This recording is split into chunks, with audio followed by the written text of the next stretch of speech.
Parlez-moi parce que moi je m'intéresse beaucoup à l'astrologie, c'est même une de mes spécialités en fait. Ah, vous, Oui, je suis un spécialiste de l'astrologie. donc vous prévoyez le futur. Oui, mais moi ce qui m'intéresse actuellement, c'est que vous me disiez, enfin je voulais surtout parler avec Philippe, enfin pour l'instant il mange. C'est bon, le monsieur. Oui. Alors quel est votre rapport à l'astrologie? Qu'est-ce que vous en pensez? Qu'est-ce que vous en savez? Bah, j'ai relu son bouquin, c'est un beau bouquin de toute l'histoire de François Hardy, Oui, François Jardy, oui. avec ses débuts, avec pas François Perrier, mais Tenez, mettez-vous là pour que on ait Philippe. son premier mec s'appelait Non mais d'accord, mais quand même, de toute son façon. premier mec s'appelait Perrier, un mec de Paris Match. Ah bon? Moi je connais pas, je ne remonte pas aussi loin que ça. Et d'ailleurs, cet astrologue lui avait prédit qu'avec Perrier, ça allait se terminer.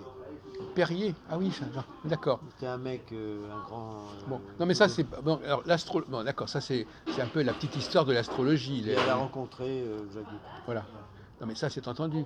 Mais l'astrologie, qu'est-ce que vous en pensez? Bah, l'astrologie, moi j'ai fait de la psychanalyse, si vous voulez. Vous m'avez dit que vous avez fait 10 ans de psychothérapie. Oui, la psychanalyse, si vous voulez, c'est du concret.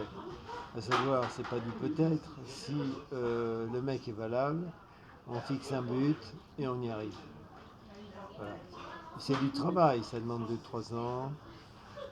Et Donc vous n'êtes pas. Donc là, on parle pas d'astrologie là, d'accord? oui, mais je fais un diverticule pour vous Diverticule. dire que chez moi ça a réussi. Oui. Maintenant, l'astrologie, ben, moi j'en connais beaucoup moins que François Hardy. Mais Bon, on peut la d'accord. rencontrer, elle a 75 ans maintenant, j'en ai 70, Oui, 60. Ouais, et d'accord. volontiers elle va recevoir. Oui. Vous l'avez rencontré plusieurs fois? Vous l'avez. Non, je ne l'ai pas rencontré. Bon, Mais alors je vous sais savez pas que- qu'elle vous recevra. Ah si, je suis presque sûr. Ah d'accord. Enfin, avec quelqu'un comme vous qui... Mais moi je la connais depuis très longtemps, François Hardy. Je la connais depuis Voilà. 40 ans. Ben voilà. Elle fréquentait nos réunions. Bah oui. Et pourquoi vous me posez cette question? Quelle question je ne vais pas interroger sur François Hardy? Vous posez une question Non, sur la... non, sur l'astrologie. Je voulais parce que je fais des enquêtes. Ah oui. C'est pas pour savoir, c'est pas pour apprendre l'astrologie, c'est pour savoir ce que vous en dites. J'aime bien savoir ce que les gens disent des choses. Alors, J'interroge je des chrétiens pour savoir ce qu'ils pensent des christianismes. Alors, J'interroge des gens pour, je sais pas parce que je veux savoir quelque chose, c'est pour savoir ce qu'ils disent eux. Et je suis un peu un ethnologue, si vous voulez. Alors, je réponds. Je réponds. L'astrologie, à savoir prévoir l'avenir,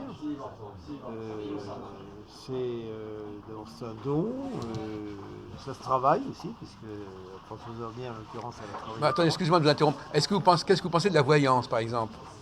Bah, la voyance, Vous allez voir déjà une voyante, une tireuse de cartes, une médium. c'est assez proche. Hein. Ah bah, il y a des gens qui disent que c'est pas du tout proche, mais c'est pas le problème. Oui, mais enfin, c'est des diverticules. Oui, bon, diverticule. Enfin, C'est un drôle de mot d'ailleurs, il y a des diverticule. moments, si vous voulez, moi je suis ignare en certaines choses. Les Bon. grands se déclarent ignares. Non, parce que on parle des dieux, on a parlé beaucoup des dieux. Alors les dieux, il y a les dieux, il y a les astres, il y a les forces, il y a les esprits. Est-ce que vous êtes est-ce que vous connaissez, vous croyez qu'on peut communiquer avec les décédés, par exemple, Avec les désincarnés, Ah oui, dans l'au-delà, oui, les spirites? oui, je pense que oui. Les âmes errantes. Je pense que oui. Parce que le silence qui s'est établi au moment de leur décès est un silence provisoire. Il y a même des gens, tu les vois marcher là. Ils sont là devant toi, tu crois qu'ils sont vivants, ils sont morts. Moi j'ai Moi je veux rien. Les zombies. je vais vous poser une question, tiens, pour Ils voir. sont morts déjà. Je vais vous poser une question. Qu'est-ce qui ressemble fort au décès, enfin le silence? C'est le sommeil? Non, ils sont morts. Non, mais il me pose une question, vous n'entendez pas. Je ne suis pas là. Donc qu'est-ce qui ressemble fort au silence de la mort? Oui. Quand quelqu'un va vous quitter de façon définitive. Ah oui, c'est pas mal. Le silence. C'est vrai. Vous C'est vrai que allez à parfois une conférence sur le séparation, silence. c'est pire qu'une mort. Mais C'est une mort. Quelqu'un qui vous quitte, c'est que C'est ce qu'ils disent dans non, le bouddhisme. mais c'est pas ça que j'allais vous dire moi. C'est comme si tu étais en deuil de la personne. voilà, c'est Oui, ça. c'est pour C'est-à-dire ça c'est que mort, c'est mort. Oui, oui. oui, oui, la séparation, d'accord, amoureuse. Ça c'est oui, mais alors là, ça se transforme en dépit amoureux et c'est la vengeance. Oui, Mais- pour celui qui fait pas le travail sur lui-même, mais si Oui. justement, il faut Le dépasser deuil, ça. oui. Oui, bah c'est ça, oui. Enfin, donc, ce qui ressemble fort au silence, c'est l'abandon. Un Oui. enfant abandonné. Pas mal. Quand je fuis. Vous avez été abandonné? Oui, Ça, c'est le entre 7 syndrome et des 10. abandonniques. Entre 7 et 10. J'en suis un moi La aussi. névrose Les abandonnée. abandonniques. Les gens qui ont eu tendance. Et ça a Abandonnique. nécessité Ah, il faudrait nous 3 parler de ans de ça. psychothérapie. À cause de quoi? Parce qu'il y avait un traumatisme? À quel niveau? Non, il n'y avait pas de traumatisme. Et vous avez fait une thérapie, pourquoi? Ah bah oui. À quel sujet, pour quelle raison? Quel était le point de départ? Fallait passer la névrose. La névrose abandonnique, elle est bien répertoriée. Ah, vous employez la même expression que Philippe? Ah ben Il emploie non. l'expression névrose abandonnique. Oui, bien sûr, ça existe. Ah ben Oui. ça Canal. existe. Ah oui. C'est dans la Donc vous psychiatrie. parlez la même langue tous les deux. Et souvent, tu reproduis dans les relations amoureuses Ah le bah même oui. type de schéma parce que tu es un abandonnique. Ah ben, Alors quelles sont les caractéristiques d'un L'abandonnique, comportement? il met trop d'amour dans l'autre. oui, Il s'oublie enfin, lui-même dans la relation. au départ, moi peu que j'ai compris. j'avais une trouille terrible et surtout de fonder une famille. Oui, il y a ça aussi. Il y a il y a une spirale de l'échec à chaque fois. Est-ce que l'abandonnique, il va provoquer la rupture pour ne pas avoir peur d'être abandonné? Oui, bien sûr. Ça peut être. Oui, Par peur d'être abandonné, il va anticiper la Bien sûr. rupture. Et même vous Oui, il dire, peut y avoir des cas comme ça, mais il y a plusieurs types d'abandonniques, à mon avis. Le peu que j'ai vécu par moi-même et puis dans les livres. Il y a des gens qui n'auront jamais ça. Si tu n'as pas une structure mentale abandonnique, tu n'auras pas ça. Il y en a, ils sont sadiques, par exemple. Il y a des gens, quoi qu'ils fassent, ils ont une structure sadique. Pas forcément physique pour te frapper, mais sadique au niveau mental. Donc dans la relation, Et moi- ils vont dominer l'autre. moi Ils qui- sont sadiques. moi qui m'embarquais Il y en a qui sont pas. maso, l'autre abandonnique. excuse, moi qui m'embarquais pas avec des psychoperverses, j'étais extrêmement timide et j'avais peur de tout, quoi, de m'engager vers créer une famille, etc. Et mon psy, un des meilleurs sur le place de Paris, envoyé par la salpêtrière parce que j'avais des douleurs psychosomatiques au nerf pudendal, le nerf qui gouverne toutes les plaisirs sexuels, eh bien, je me suis dit, comment ce mec à moustache, il va me faire croiser mes douleurs. En fait, c'était autre chose. Il me dit à un moment donné, au bout de 2 ans, bah, vous qui avez une famille instable, bah, créez une famille stable. Et alors là, j'avais le feu vert du papa, je commençais à draguer, et puis il y en a une, elle me tombe dans les bras avec 2 jeunes enfants, dans un club qui était dirigé par elle et son mari, dans le sud de l'Espagne. Mais moi, je ne veux pas être responsable du divorce. Alors moi, je reviens qu'1 an plus tard. Et j'ai bien fait, parce qu'elle était très belle, etc. Le papa, ambassadeur de France, c'était pour ça qu'il m'attirait. C'était surtout le très très beau corpus de la dame.